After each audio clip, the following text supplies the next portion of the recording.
Glamorous জগতের স্বাদ নিয়ে ফ্যাশন ওয়ার্ল্ডের র্যাম্পে হাঁটলেন দৃষ্টিহীন প্রতিবন্ধী মডেলরা।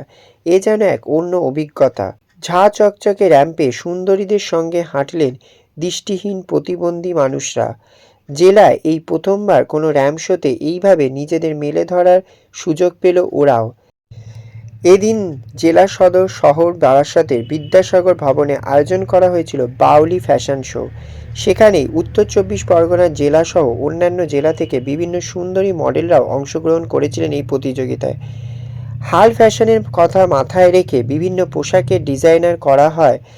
র্যাম্পে ওয়ার্কের সবতেই এক নজর কেড়েছে বাউলি ফ্যাশন শো। বাউলি ফ্যাশন শো এর মেল উদ্যোক্তা হলো পুতুল টেক্সটাইলের ওনার পুতুল দত্ত, এবং যার নামে এই বাউলি ফ্যাশন শো তিনিই হলেন পুতুল দত্ত। নমস্কার, এই মুহূর্তে আমরা দাঁড়িয়ে আছি বাউলি ফ্যাশন শোতে। আপনারা জানেন বারাসাতের বুকে বাউলি ফ্যাশন শো একটা আলাদাই ঐতিহ্য এবং আলাদাই একটা জায়গা। এই ফ্যাশন শোর একটা আলাদা থিম রয়েছে, যেটা আলাদা, শুধু থিম বলে আমি সেটাকে ছোটো করবো না, কিন্তু আলাদা ইউনিক কনসেপ্ট রয়েছে এবং আলাদা একটা জিনিস তারা তৈরি করতে চায়, যেটা হচ্ছে অসহায় দৃষ্টিহীন প্রতিবন্ধী মানুষদের পাশে দাঁড়ানো। এইটা নিয়েই বাউলি ফ্যাশন শো এগিয়ে চলেছে। আমরা আজকে স্টেজের মধ্যে সেটাই দেখলাম যে অন্ধ, অসহায়, প্রতিবন্ধী তাদেরকে কীভাবে দৃষ্টিহীন মানুষদের দৃষ্টি তুলে দেওয়া হলো। তাদের অন্ধের যষ্টির জন্য তাদেরকে শীতের মধ্যে তারা কম্বল বিতরণ করা থেকে আরম্ভ করে সব ধরনের কিছু, এখনও অনেক কিছু বাকি আছে। চলুন আমরা ভেতরে যাই এবং জেনে নিই। তবে সব থেকে আগে ধন্যবাদ জানাতে চাই দীপ দত্ত এবং খুশি ম্যাডামকে, যিনি এই পুরো জিনিসটাকে অর্গানাইজ করছেন, এবং টেক্সটাইলের ম্যাডামকে, যিনি এই পুরো জিনিসটার পেছনে রয়েছেন এবং তাদের সাহায্য করছেন। এবং বাউলি ফ্যাশন শো বারাসাতের বুকে একটা আলাদাই নাম। চলুন আমরা একবার ভেতরে চলে যাই।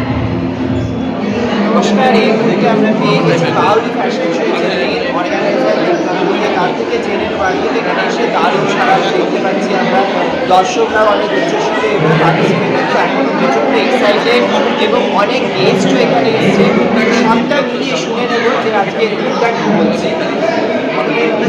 নমস্কার, আমি দত্ত। তো আজকে যে জিনিসটা যে হচ্ছে অর্গানাইজ করা, এটা অনেক দিন ধরে চলছে, এবং আজকে যে অসহায় মানুষদের আমরা স্টেজে দেখলাম, আপনারা বিভিন্নভাবে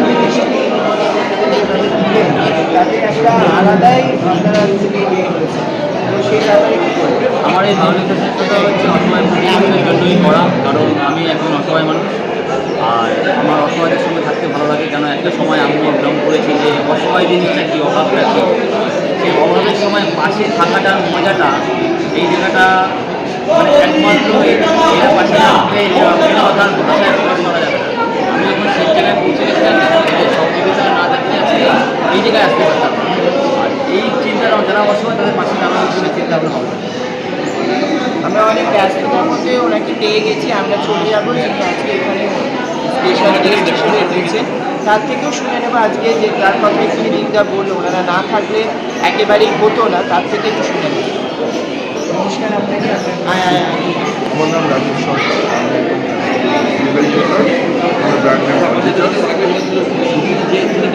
পরিকল্পনা করেছে শুধু সবসময় সচেতনাই রয়েছে হেল্প করা,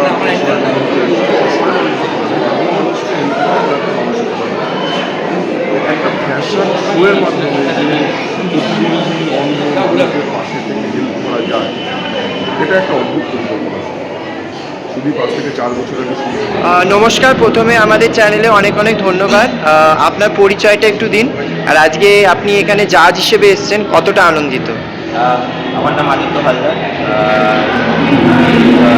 পার্লার থেকে শুরু করি এবং আমরা দুজনে করি আমাদের নিজেদের একটা ফ্যাশন করাই। তো আজকে এখানে জাজমেন্ট করতে এসে আমার খুবই ভালো লাগে, এবং ছোটো বাচ্চাদের জাজ কতদূর করতে পারবো জানি না, বাট ওদের কিউটনেসটা দেখেই বেশি আনন্দিত পাবো এবং খুব এক্সাইটেড। Thank you. ম্যাডাম, আপনার পরিচয়টা?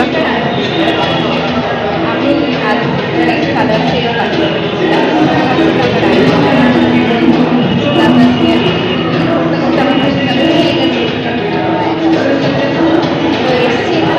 ভালো লাগছে, সবাইকে দেখবো, নিজেরাও সবচেয়ে ভালোবাসি।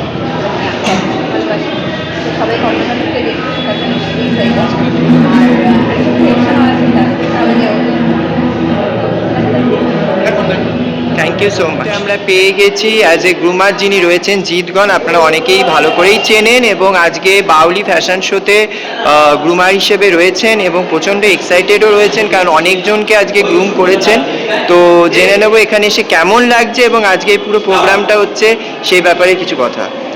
তো প্রথমে আমি জানাই স্ক্যান্ডিনেভিয়ার পক্ষ থেকে এবং আমাদের বাউলি ফ্যাশনসের তরফ থেকে প্রত্যেককে হ্যাপি নিউ ইয়ার, প্রত্যেকের জন্য বছর খুব ভালো কাটে। আর এই বছর অবশ্যই আমরা ঘুমার আছি, যে কথাটা বলা হলো যে একদম এক্সাইটেড, সত্যি আমি খুব এক্সাইটেড, কারণ আমারও একটা এক্সাম চলছে, মানে আমি যাদেরকে শিখি তারা কতটা ভালো করতে পারছে তার উপরে। আর আমি জীবন আমি একটা গ্রুমার এই বছর সিজন 4-এ আছি। আমি গত বছরে ছিলাম গেস্ট হিসাবে, তো এই বছর আমি গ্রুমার হিসাবে আছি এবং প্রত্যেকটা মডেলকে আমি দেখি তাদের শেখার একটা আগ্রহ আছে। আর বলারই নেই, মানে একদমই অন্য ধরনের, তো অসহায় ব্যক্তিদের পাশে দাঁড়ানো এবং তাদের সাহায্য করা, এটা অনেক বড় ব্যাপার, যেটা আমাদের কলকাতা কেন ওয়েস্ট বেঙ্গলের মধ্যে কমই শুরু হয়। Thank you so much. আমরা পেয়ে গেছি আজকে এই যে পুরো অনুষ্ঠানটা হচ্ছে, কেমন লাগছে তোমার, কেমন লাগছে?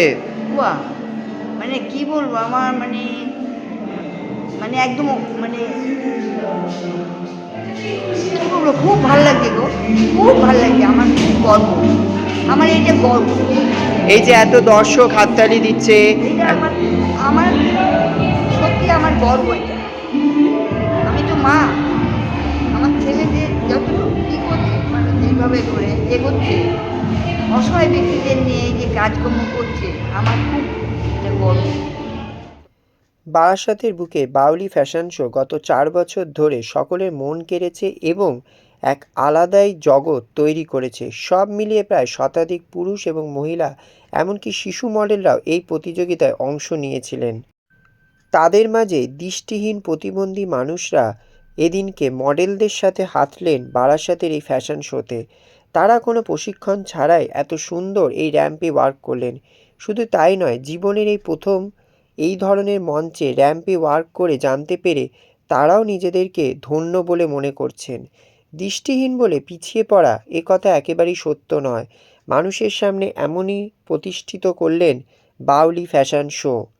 বাউলি ফ্যাশন শোয়ের আরও একটা চমক রইল তাদের নিজস্ব হাতে তৈরি করা ডিজাইনার ড্রেস, যা জাজেস থেকে আরম্ভ করে যে সমস্ত দর্শকরা দেখতে এসেছিলেন প্রত্যেকেরই নজর কেড়েছে। এর আগে এরকম উদ্যোগ আগে কখনো দেখেননি, যা এদিন দেখল বারাসাতের মানুষজন। আগামী দিনেও এই দৃষ্টিহীন মডেলদের বিভিন্ন জায়গায় ফ্যাশন শো সহ নানান কাজে সুযোগ করে দেওয়ার প্রতিশ্রুতিবদ্ধ ডিজাইনার দীপ দত্ত এবং খুশি দত্ত। গ্ল্যামার ওয়ার্ল্ডের এ যেন এক অন্য ধারার প্রতিচ্ছবি দেখল বারাসাতে সমস্ত মানুষজন সহ কলকাতারও বিভিন্ন মানুষজন।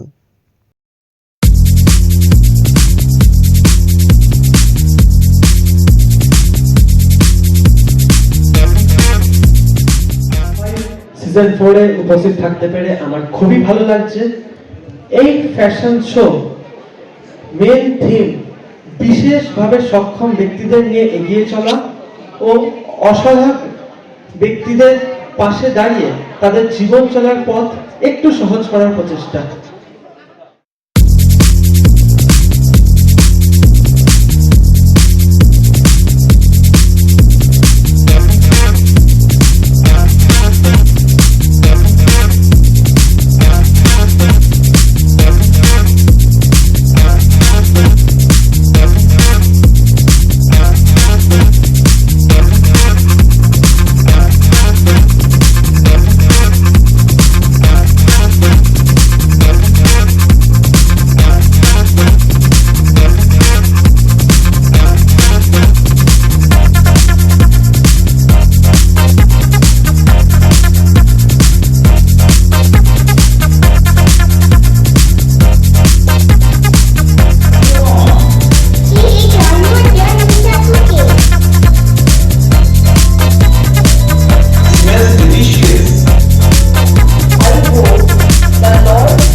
মুহূর্তে আমরা বাউলি ফ্যাশন শোতে পেয়ে গেছি নৃত্যশিল্পী, তো ওনার থেকে আমরা জেনে নেব আজকে বাউলি ফ্যাশন শোতে এসে ওনার কেমন লাগছে। ভীষণ ভালো লাগছে, আই এম সো এক্সাইটেড। সাধারণত আমি তো কোনো ভরতনাট্যমে জাজমেন্ট কিংবা স্টেজ শো এগুলোতেই যাই, ফ্যাশন শো ভেরি রেয়ার।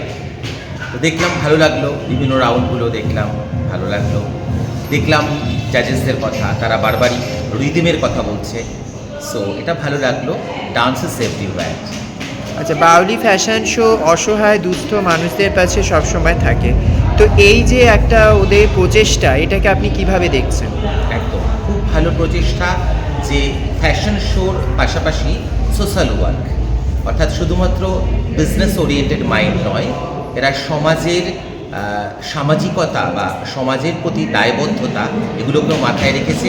এটা প্রত্যেকের উচিত, সেটা শুধু ফ্যাশন শো যারা অর্গানাইজ করছে তারা নয়, আমরা যারা শিল্পী এবং যারা অন্যান্যরা তাদেরও সমাজের বিভিন্ন স্তরের পিছিয়ে পড়া অথবা যারা সেলফ ডিপেন্ডেন্ট নয় তাদের জন্য আমাদেরকে কিছু করা অবশ্যই কর্তব্য। অনেক ইভেন্টে গেছি, সৌরভ আমাকে ইনভাইট করেছে, থ্যাংক ইউ সো মাচ ওকে ইনভাইট করার জন্য।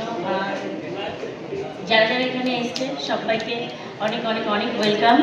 আর আমাদের কাজটা হচ্ছে আমরা সোশ্যাল মিডিয়া ইনফ্লুয়েন্সার, আপনারা অনেকেই আমাকে চেনেন, অনেকেই চেনেন না, যারা চেনেন না অবশ্যই তারা পূজা সাহা লিখে সার্চ করে আমায় দেখে এসেছি। খুব ভালো লাগছে, দীপ দত্ত এবং খুশি দত্তকে খুব থ্যাংক ইউ ইনভাইট করার জন্য। আর সৌরভ তো আমাদের মানে সৌরভ গাজী আমাদের একদম ঘরেরই ছেলে, ও এর আগেও আমাকে অনেক জায়গায় ইনভাইট করেছে এরকম টাইপের ইভেন্টে, তো আজকে এসে ফ্যাশন শোটা এনজয় করবো বলেই এসেছি। আর আমার ভীষণ ভালো লাগছে আমার লোকজনের সাথে মিশতে, তাদের সাথে কথা বলতে, এই সমস্ত ইভেন্ট অ্যাটেন্ড করতে ভীষণ ভালো লাগে। তো